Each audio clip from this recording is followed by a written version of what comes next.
Nah, sekarang kita masuk ke bagian kedua, yaitu bagian penyerapan. Nah, bagian penyerapan ini tadi sudah bagian pertama, bagian pencernaan, sekarang bagian penyerapan.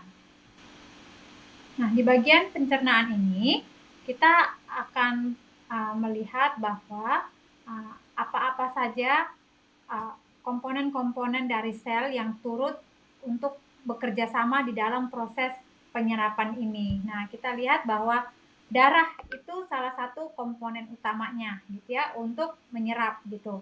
Nah, oleh darah komponen nutrisi dibawa ke seluruh tubuh. Tadi sudah dari usus kecil gitu ya, lalu akan dibawa ke seluruh tubuh gitu. Nah, oleh darah. Lalu sel itu ada yang disebut namanya villi. Kalau dilihat ini gambarnya itu ya, itu mirip jari-jari pada permukaan. Nah, jari-jari pada permukaan membran sel. Nah, dia itu semacam dan dia memiliki pori-pori yang kecil di sepanjang membran itu. Jadi kalau misalnya ini jari, ada pori-pori kecil di sepanjang membrannya itu.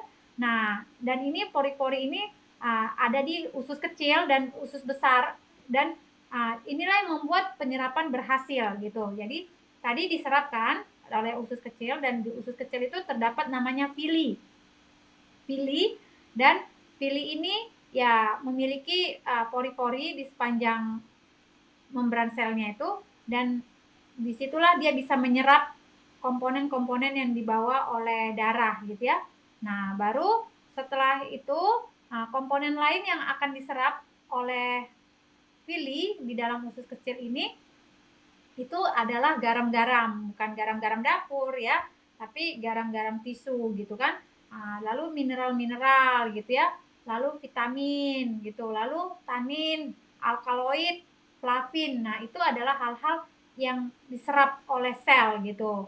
Nah, lalu setelah dari penyerapan ini, nah nanti kita akan melihat apa yang terjadi ketika penyerapan itu tidak berhasil dengan baik. Nah, banyak orang karena kondisi-kondisi yang tertentu di dalam tubuhnya, di dalam ususnya gitu ya, itu banyak yang gagal pada fase ini, pada proses ini. Kenapa? Karena terjadi thick rubber like atau mucoid plaque pada usus kecil. Nah, kenapa terjadi seperti ini? Karena makanan yang dia konsumsi yang sudah terakumulasi belasan tahun, puluhan tahun itu tidak diserap dengan baik. Lalu yang tadi saya katakan di bagian pencernaan itu mengalami fermentasi dan pembusukan.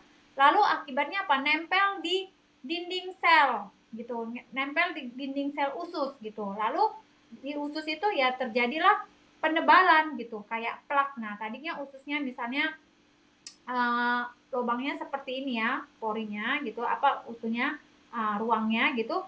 Lalu karena terjadi thick rubber like itu, mucoid plaque itu jadi lama-lama lubangnya itu, tempat salurannya itu mengecil, mengecil gitu. Kenapa? Karena plak-plak itu menempel di sekitar dinding usus kecil gitu. Nah, akibatnya ya proses penyerapan itu tidak berjalan dengan baik. Nah, kenapa yang tidak berjalan? Karena mucoid plaque itu menghambat penyerapan. Menghambat penyerapan karena ususnya penuh dengan black plaque. Nah, ususnya penuh. Jadi kalau nanti bisa dilihat di Pinterest atau di Google gitu ya, di googling usus kecil yang hitam warnanya, itu usus yang kotor gitu ya. Nah, itu plak-plaknya sampai menghitam gitu. Nah, itu terjadi kenapa? Karena ya penyumbatan-penyumbatan yang terakumulasi belasan tahun atau bahkan puluhan tahun. Nah, mucoid plak ini itu dihasilkan dari apa? Dari jenis makanan yang sulit dicerna tadi, sulit dicerna misalnya apa? Dari gluten gitu ya. Gluten, lalu uh, protein asing, bukan asam amino tapi protein asing gitu kan. Lalu lendir yang nggak bisa mukus gitu ya, nggak dikeluarin, jadi lendir itu mengeras gitu ya. Lalu refined sugar, bukan yang simple sugar, refined sugar misalnya ya pemanis-pemanis buatan gitu ya, gula dapur. Nah, itu disebut dengan kelompokkan refined sugar. Lalu grains gitu ya, padi apa biji-bijian kayak nasi atau produk-produk tepung gitu ya.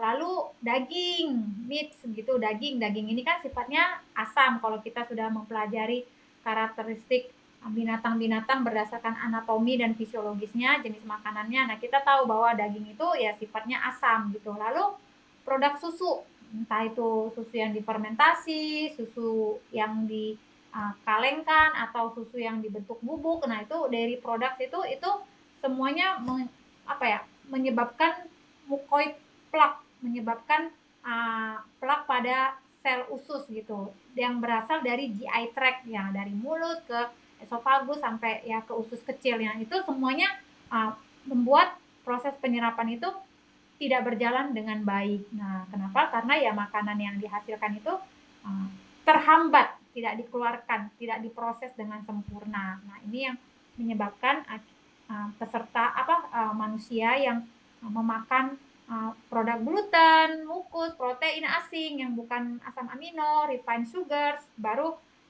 tepung, meat, daging gitu, baru dairy products. Nah, itu semuanya menyebabkan plak pada usus kecil, dan itu yang membuat terhambatnya proses penyerapan.